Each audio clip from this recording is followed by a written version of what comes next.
بسم اللہ الرحمن الرحیم۔ السلام علیکم ناظرین کرام، نئی ویڈیو میں آپ کو خوش آمدید کہتے ہیں۔ کل رات گئے بہت کچھ ہوا۔ ایک جانب تو آج کی دھماکے دار سماعت ہے۔ اس سماعت سے پہلے ہی chief justice of Pakistan Amrita Bandial کے لیے اب تک کا سب سے بڑا چیلنج سامنے آ چکا ہے۔ اس چیلنج نے واضح کر دیا ہے کہ چیف جسٹس کو اس وقت ایک طرح سے مینج کرنے کے لیے پلان بی پر کام شروع ہو چکا ہے۔ یہ انتہائی تشویشناک ہے۔ جبکہ دوسری جانب پرویز الہی کی کاف لیگ میں واپسی کے حوالے سے ایک بڑا دعویٰ سامنے آیا ہے، جبکہ کل سے ایک نیا کریک ڈاؤن شروع ہوا ہے اور رات گئے مراد سعید کے بھائی کو بھی گرفتار کر لیا گیا ہے۔ عمران خان نے 2 دن پہلے ایک خطاب میں کہا تھا کہ ہمارے ابھی تک صرف 40 ٹکٹ ہولڈر گئے ہیں۔ پاکستان تحریک انصاف ابھی بھی اپنے آپ کو میدان میں جوڑے ہوئے ہیں۔ پاکستان تحریک انصاف ڈٹی ہوئی ہے، پاکستان تحریک انصاف کے لوگ ڈٹے ہوئے ہیں اور مٹھی بھر لوگ پارٹی کو چھوڑ رہے ہیں۔ اس کے بعد ہم نے دیکھا کہ ایک نئی لہر چلی اور اس کے بعد ٹکٹ ہولڈرز کی ایک لائن لگ گئی، ٹکٹ ہولڈرز کے اہل خانہ تک کو گرفتار کیا گیا، بہت سی چیزیں ہوئیں۔ غلام سرور خان نے پارٹی چھوڑی، ہمایوں اختر نے پارٹی چھوڑی، تو ایک مرتبہ پھر ایک ریمیوڈ ایفرٹ کے ساتھ چیزیں آگے بڑھ رہی ہیں اور یوں لگا کہ پاکستان تحریک انصاف پر ایک نیا کریک ڈاؤن پلان ہو چکا ہے۔ ظاہر ہے جو لوگ عمران خان کے ساتھ ڈٹے ہوئے ہیں، مزید قوت کے ساتھ انہیں ڈھونڈا جائے گا، فورس کیا جائے گا، بھاری بوٹ ان کے سر پر مارا جائے گا اور ان کا ضمیر جگایا جائے گا تاکہ وہ پاکستان تحریک انصاف اور عمران خان سے اعلان لا تعلقی کریں۔ دوسری جانب عمران خان بھی ڈٹے ہوئے ہیں اور ہر وہ شخص جو ذرا سی باریک واردات بھی ڈالنے کی کوشش کرتا ہے، خان صاحب اسے موقع پر بغیر وقت ضائع کیے منہ توڑ جواب بھی دیتے ہیں، چاہے وہ اسد عمر کا انٹرویو ہو یا پرویز خٹک کی سازش ہو۔ اب چودھری پرویز الہی کے حوالے سے چیزیں سامنے آ رہی ہیں اور چودھری پرویز الہی کے حوالے سے مختلف دعوے سامنے آ رہے ہیں۔ وہ ابھی تک ڈٹے ہوئے ہیں، ان کی فیملی کو ان سے نہیں ملنے دیا گیا، لیکن شجاعت حسین اور صالح حسین ملنے چلے گئے۔ اب چودھری شافع نے ایک بہت بڑا انکشاف کیا ہے۔ یہ کاف لیگ کے جنرل سیکرٹری ہیں۔ ان کا کہنا ہے کہ سابق وزیر اعلیٰ پنجاب چودھری پرویز الہی جماعت میں واپس آنا چاہتے ہیں۔ لاہور میں میڈیا سے گفتگو کرتے ہوئے چودھری شافع نے کہا کہ چودھری شجاعت اور پرویز الہی کی ملاقات مثبت رہی، وہ واپس آنا چاہتے ہیں، لیکن اسپین میں بیٹھا شخص انہیں نہیں مان رہا، یعنی مونس الہی نہیں مان رہا، جو کہتا ہے کہ پاکستان تحریک انصاف کے ساتھ ہیں۔ چودھری شافع نے کہا کہ مونس الہی 1 سال پہلے ہی کہہ چکے ہیں کہ سیاست اپنی اپنی، ہم ایک خاندان ہے، جبکہ سیاسی طور پر فیصلہ انہوں نے خود کرنا ہے۔ انہوں نے کہا کہ پرویز الہی کو باقاعدہ دعوت دی کہ وہ مسلم لیگ کاف میں واپس آ جائیں، مسلم لیگ نون کے ساتھ مستقبل میں سیٹ ایڈجسٹمنٹ ہو سکتی ہے۔ انہوں نے کہا کہ عید کے بعد بہت سی اہم سیاسی شخصیات مسلم لیگ کاف میں شامل ہو جائیں گی۔ اس کا امپورٹنٹ فیکٹر یہ ہے کہ گرفتاری چودھری پرویز الہی کی ختم ہو جائے گی، کاف لیگ کی مردہ سیاست میں ایک نئی روح بھی پڑ جائے گی۔ وہ چند گروپ جو اٹھا کے کسی ایک پلڑے میں رکھے جائیں گے اور پھر وہ حکومت بنائے گا، بلکہ وہ حکومت چلائے گا بھی، اور جو بھی وزیر اعظم بنے گا، چاہے وہ پی ایم ایل این کا ہو یا پیپلز پارٹی کا، اس کی ساری چابی اس ایک گروپ کے پاس نہیں ہوگی، بلکہ وہ بھی متعدد گروپس ہوں گے، جس میں آپ کاف لیگ کو بھی پاور میں دیکھیں گے، آئی پی پی کو دیکھیں گے، ایک اور گروپ بھی ہوگا، 30-35 ٹاپ کے لوگوں کو اکٹھا کیا جائے گا اور وہ آزاد امیدوار ہوں گے، اور پھر یہ اپنا وزن ایک گروپ کی صورت میں کسی کے پلڑے میں ڈال دیں گے۔ تو یہ اس وقت مخلوط قسم کی، جس طرح چوچو کا مربع ہے، اس طرح کی حکومت کا پلان طاقتوروں کی جانب سے کیا گیا ہے۔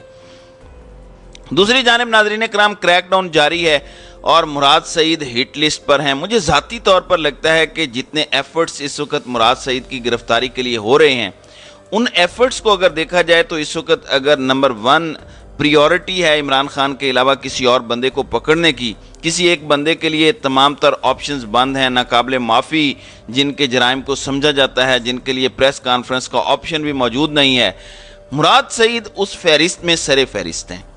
اب سوات میں پولیس نے پاکستان تحریک انصاف کے رہنما اور سابق وفاقی وزیر مراد سعید کے بھائی کو گرفتار کیا ہے۔ پولیس کا کہنا ہے کہ مراد سعید کے بھائی کلیم سعید کے خلاف مختلف مقدمات درج ہیں۔ کلیم سعید کو town municipal office T M O سے گرفتار کیا گیا۔ کل آپ نے دیکھا کہ عمر سرفراز چیمہ، سابق گورنر پنجاب کی اہلیہ، اپنے خامند سے ملاقات کے لیے انسداد دہشت گردی کی عدالت آئیں تو ان کو بھی وہاں سے گرفتار کیا گیا۔ تو اس وقت بہت سے لوگ پاکستان تحریک انصاف کے ساتھ اپنی سیاست ختم کرنے اور پی ٹی آئی اور عمران خان کے ساتھ راہیں جدا کرنے کے متعدد اعلانات کر چکے ہیں۔ آج بھی کئی اعلانات آ سکتے ہیں، تو یہ اس وقت صورتحال بن چکی ہے۔ ناظرین اکرام، اب آ جاتے ہیں آج کی سماعت پر۔ آج انتہائی اہم ترین سماعت شروع ہے، جاری ہے۔ 7 رکنی بینچ اس کیس کی سماعت کو آگے لے کر چل رہا ہے۔ کل قاضی فائز عیسیٰ نے 20-25 منٹ کی ایک تقریر کی، جسٹس سردار طارق مسعود نے بھی اس سے اتفاق کیا اور وہ اٹھ کر چلے گئے۔ جسٹس قاضی فائز عیسیٰ نے کہا کہ میں بینچ سے علیحدہ نہیں ہو رہا، بلکہ یہ بینچ ہی غیر قانونی ہے۔ پھر اٹارنی جنرل نے کہہ دیا کہ اس بینچ کے فیصلے کو ہم اگنور کر دیں گے۔ تو اب عدالتوں کے فیصلوں کو ہی غیر قانونی قرار دیا جا رہا ہے۔ اچھا تو یہ ہے کہ ابھی کے ابھی قاضی فائز عیسیٰ کو چیف جسٹس آف پاکستان بنا دیا جائے اور تا حیات چیف جسٹس بنا دیا جائے، کیونکہ جو وہ کریں گے وہ آئینی اور قانونی ہوگا۔ اس کے علاوہ پوری دنیا میں جو کچھ ہو رہا ہے وہ سب غیر آئینی اور غیر قانونی ہے۔ انتہائی شرمناک حد تک قاضی، طاقتور اور پی ڈی ایم کے لوگ گر چکے ہیں۔ اب خواجہ آصف نے بھی تڑی لگائی ہے کہ اگر آپ تحمل کا مظاہرہ نہیں کرتے تو یہ قومی وقار اور عزت کا معاملہ ہے، آپ قصہ پارینہ بن جائیں گے، آپ کو تاریخ سے ڈیلیٹ کر دیا جائے گا ان جج صاحبان کو۔ مطلب اس طرح کے گھٹیا میسج کمیونیکیٹ کیے جا رہے ہیں اور دھمکیاں دی جا رہی ہیں۔ اب جسٹس بندیال کے لیے ایک بڑا جال تیار ہے۔ چیف جسٹس آف پاکستان کے لیے مسائل کریٹ کیے جا سکتے ہیں۔ ایک جانب supreme court practice and procedure bill جولائی تک ملتوی ہے، اس میں اٹارنی جنرل اور حکومت جو فریق ہے اسے ایشو نہیں ہے۔ انہوں نے کہا کہ ہم اس میں کچھ امینڈمنٹس کرنا چاہتے ہیں، لیکن جسٹس قاضی فائز عیسیٰ نے کہا کہ پہلے اس کا فیصلہ کریں، اس وقت تک عدالت اور ہر بینچ غیر قانونی ہوگا۔ اس کے ساتھ ہی ساتھ سپریم کورٹ ریویو ایکٹ ہے، اس ایکٹ کا فیصلہ محفوظ ہے، وہ کسی بھی لمحے سنایا جا سکتا ہے۔ اس کے بعد 14 مئی کے سپریم کورٹ کے فیصلے پر جو عمل درآمد نہیں ہوا، اس فیصلے پر بھی ظاہر ہے عمل درآمد نہ ہونے کی سزائیں سپریم کورٹ سے دی جا سکتی ہیں۔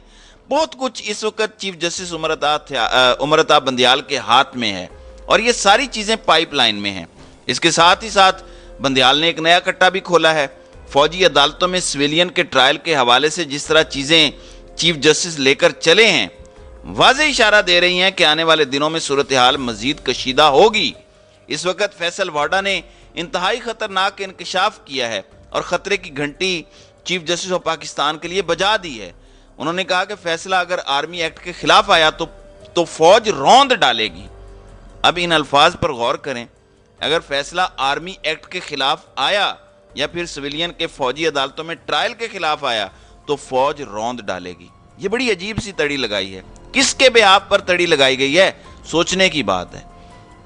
کیا وہ یہ سب کسی خبر کی بنیاد پر کہہ رہے ہیں؟ ایک باضابطہ وارننگ جاری کر رہے ہیں؟ یہ سارے خدشات اپنی جگہ موجود ہیں۔ پھر ایک پلان بی پر عمل ہوا، ایک اہم ترین شخصیت کو چیف جسٹس آف پاکستان کو مینج کرنے اور ان کے ساتھ کوارڈینیشن رکھنے کا کہا گیا۔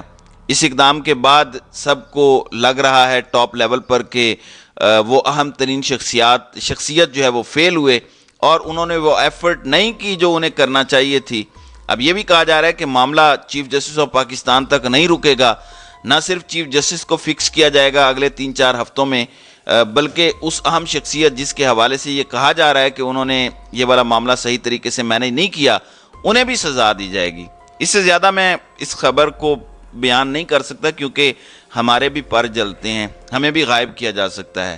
ایک بڑی واضح چیز ہے کہ ان قریب چیف جسٹس کے لیے اور سپریم کورٹ آف پاکستان کے لیے، پاکستان کے اندر جوڈیشل انڈیپینڈنس کے لیے چیلنجز بہت زیادہ بڑھتے جا رہے ہیں۔ اس میں ایک طاقت جو بن سکتے ہیں وہ وکلاء ہیں، اور آثار نظر آ رہے ہیں کہ جلد ایک وکلاء کی بڑی تحریک شروع ہو سکتی ہے۔ ظاہر ہے جب وکلاء نکلیں گے تو وہ چیف جسٹس کو امپاور کریں گے، چیف جسٹس یا عدالت پر شب خون نہیں مارا جا سکے گا، اور یہ ایک بہت بڑی ڈیولپمنٹ کے طور پر سامنے آئے گا۔ تو وکلاء موومنٹ کی امپورٹنس کو نگلیکٹ نہیں کیا جا سکتا، کیونکہ کالا کوٹ یوں لگ رہا ہے کہ ڈٹ چکا ہے۔ آپ دیکھیں کہ ایک سابق چیف جسٹس نے ملٹری کورٹس کے خلاف درخواست دے دی، تو سب کو پتا ہے کہ طاقتور اس وقت چیلنج ہو چکے ہیں۔ اس میں اب دیکھنا یہ ہے کہ ملٹری لیڈرشپ کہاں کھڑی ہے، ان کا کیا موقف ہے۔ فیصل واڈا جیسے خود ساختہ ترجمان تو بڑے عجیب و غریب اور خوفناک دعوے کر رہے ہیں۔ اللہ تعالیٰ پاکستان پر رحم کرے۔ پاکستان کے تمام ادارے پاکستان کے لیے ضروری ہیں۔ پاکستان کی فوج، پاکستان کی انٹیلیجنس، پاکستان کی جوڈیشری، پاکستان کی پارلیمنٹ، جو کہ اس وقت ایک ڈمی پارلیمنٹ ہے، لیکن یہ ادارے جب تک مضبوط نہیں ہوتے، سب آئینی حدود میں رہ کر اپنا اپنا کام نہیں کرتے، پاکستان آگے نہیں بڑھ سکتا۔ تو ناظرین اکرام، آپ کی اس ویڈیو کے حوالے سے کیا رائے ہے؟ آپ اپنی رائے کا اظہار کامنٹ سیکشن میں ضرور کیجئے گا۔